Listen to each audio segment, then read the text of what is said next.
உலகெங்கும் வாழும் கடவுள் அருள் டிவி நேயர்கள் அனைவருக்கும் என்னுடைய வணக்கங்களை தெரிவித்து இந்த காணொலியை ஆரம்பிக்கிறேன். ஸ்வராய நமக. குலதெய்வமான ஸ்ரீ பொன்முத்து கற்பன சுவாமி அங்காள பரமேஸ்வரி பாப்பாத்தியம்மன் துணையுடன் இந்த நாள் இனிய நாளாக அமைய அனைவரின் அவரவர் குலதெய்வம் காத்து அருள் பாலித்து பிரம்மாண்ட வெற்றியை கொடுக்க வணங்குகின்றேன். இன்று பிறந்தநாள் மற்றும் திருமண நாள் காணும் அனைத்து சொந்தங்களுக்கும் என்னுடைய நல்வாழ்த்துக்கள்.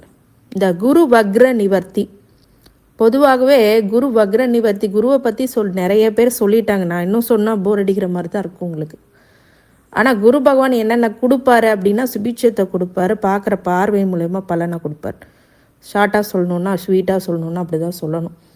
2025 பிப்ரவரி 4ஆம் தேதி அன்றைக்கு மதியம் 1:46 மணிக்கு வக்ர நிவர்த்தி அடைகிறார். குரு வக்ர நிவர்த்திக்கு பிறகு வரும் மே 14 புதன்கிழமை இரவு 11:20 மணிக்கு குரு பயிற்சி மிதுன ராசியில் நடைபெறுது.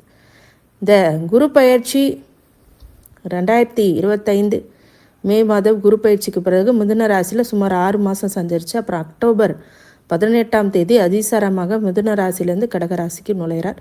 2025 குரு பயிற்சி மற்றும் குரு வக்ர நிவர்த்தி அப்படி காரணமாக நிறைய என்னென்ன ராசிக்காரங்களுக்கு பாதகங்கள் என்ன, சாதகங்கள் என்ன, தொல்லை வியாபாரத்தில் பெரும் வெற்றி பெறுவர்கள் யார், அதன் மூலியமாக சில பேர் சங்கடத்தை அனுபவிப்பவர்கள் யார் யார் என்று நாம் பார்ப்போம். இந்த பதிவு உங்களுக்கு ஷார்ட் அண்ட் ஸ்வீட்டாக போடுறேன். அதை முக்கியமானது நீங்கள் பார்த்துக்குங்க. அதுவே உங்களுக்கு மிகப்பெரிய அளவில் புரிதலை ஏற்படுத்தும். அதன் பிறகு நீங்கள் ப்ரீ பிளான் பண்ணிக்கலாம், இது ஈஸியாக இருக்கும். வாங்க பார்க்கலாம். எல்லாத்தோடைய ராசி பலன்களை நாம் பார்ப்போம். குரு வக்ர நிவர்த்தி உங்களுக்கு என்ன செய்ய போகுது. மிதுன ராசி அன்பர்களுக்கு இந்த குரு வக்ர நிவர்த்தி எப்படி இருக்கும் அப்படின்னு கேட்டிங்கன்னா, சில பேர் ஃபாரின் கிளம்பி போயிடுவீங்க. ஃபஸ்ட்டு ஷார்ட்டாக சொல்லணுன்னா ஃபாரின் கிளம்பி நிறைய பேர் போவீங்க. இடப்பெயர்ச்சி நடக்கும். இல்லைங்க எனக்கு அப்படிலாம் இல்லை அப்படின்னா குறைஞ்சபட்சம் வீடு மாற்றமாவது பண்ணுவீங்க. ஊர் மாற்றமோ இல்லை வீடு மாற்றமோ பண்ணுவீங்க. சில பேருக்கு தூக்கம் அப்படிங்கிறது இந்த வக்ர நிவர்த்தி வக்ரமாகும் போது தூக்கம் இல்லாமல் இருந்திருப்பீங்க. இனிமேட்டு வக்ர நிவர்த்தி ஆகும்போது தூக்கம் வரும். கணவன் மனைவி கூட ஒரு சில விரிசல்கள் அப்படிங்கிறது இப்போ சரியாகக்கூடியதாக கண்டிப்பாக இருக்கும். பொதுவாகவே 12ஆம் இடத்து இது விரயத்தை கொடுக்கும். அதனால் சுப விரயங்களாக மாற்றிக்கிறது அப்படிங்கிறது ரொம்ப புத்திசாலித்தனம்.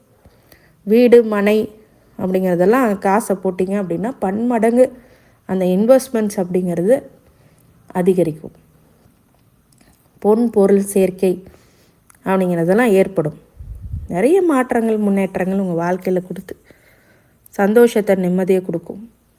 இதுவே குரு வக்ர நிவர்த்தி அடையும் போது உங்களுக்கு திருமணம் ஆகாமல் இருந்துச்சு அப்படின்னா இந்த திருமணம் நடக்கக்கூடியதாக குழந்தைகள் பாக்கியம் இல்லாமல்னா குழந்தைகள் வரும். அதே மாதிரி இந்த மிதுன ராசிக்காரங்களுக்கு கண்டிப்பாக சுபிட்சத்தை அழக்கூடிய சுபகாரியங்கள் நடக்கக்கூடியதாகவும் மிகப்பெரிய வெற்றி பெறக்கூடியதாகவும் கண்டிப்பாக இருக்கும். 12ஆம் இடத்துக்கு வரக்கூடிய இந்த குரு சுபிட்ச செலவை தான் கொண்டுப்பார்.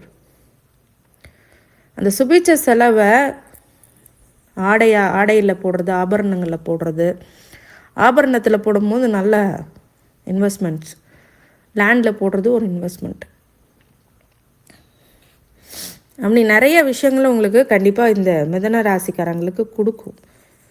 மிதுனம் பார்த்திங்க எப்போவுமே பார்த்திங்கன்னா குரு 12ஆம் இடத்துல இருக்கிறது, புதனுக்கும் குருவுக்கும் ஆகாது. 12ஆம் இடத்துல மறையிறது ரொம்ப சுபிட்சம், நல்லது தான். கெட்டது நடக்காமல் இருக்கிறது மிகப்பெரிய நல்லது. அந்த நல்லதை இப்போ கொடுக்கும், பொருளாதார ரீதியாகவும் கொடுக்கும். ஆனால் கொஞ்சம் செலவாகும், கையில் காசு நிற்கிறது கொஞ்சம் சிரமமாக தெரியும். எதுலையா ஒரு இன்வெஸ்ட்மெண்ட் போட்டு அது சுபவிரயமாக ஆக்கிக்கிறதுன்னு சொல்கிறதுக்கு அதுக்கு தான் காரணம். உத்தியோகத்தில் மேன்மை அப்படிங்கிறது நடக்கும். அதே மாதிரி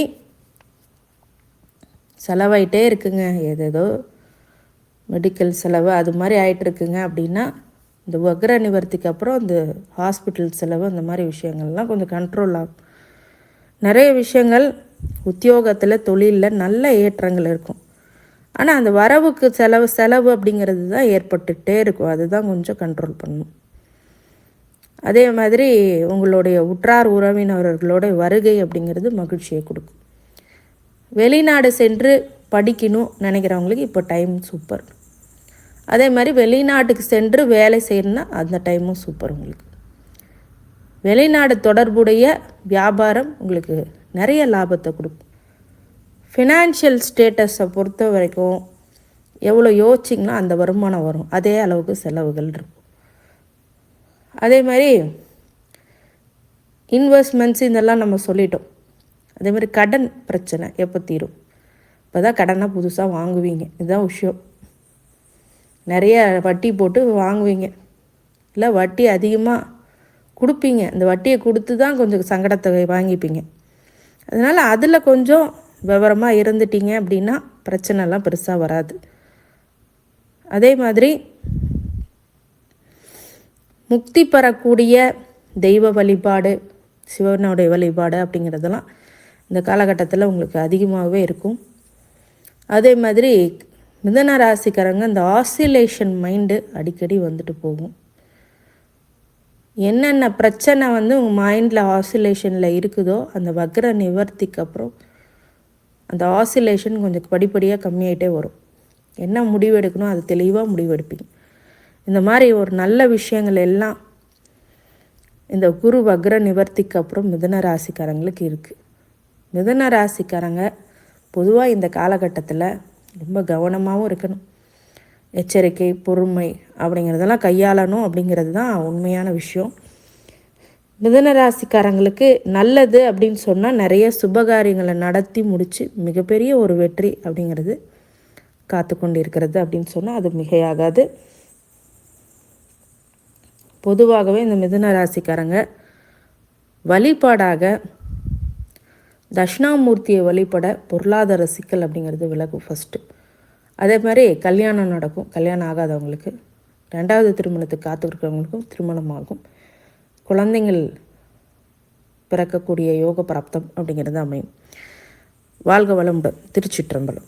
கடவுள் அருள் டிவியை பார்த்தமைக்க நன்றிகள். மேலும் இது போன்ற தகவல்களை தெரிந்து கொள்ள கடவுள் அருள் டிவியை சப்ஸ்கிரைப் செய்யுங்கள். மறக்காமல் பெல் ஐக்கானை கிளிக் செய்யுங்கள்.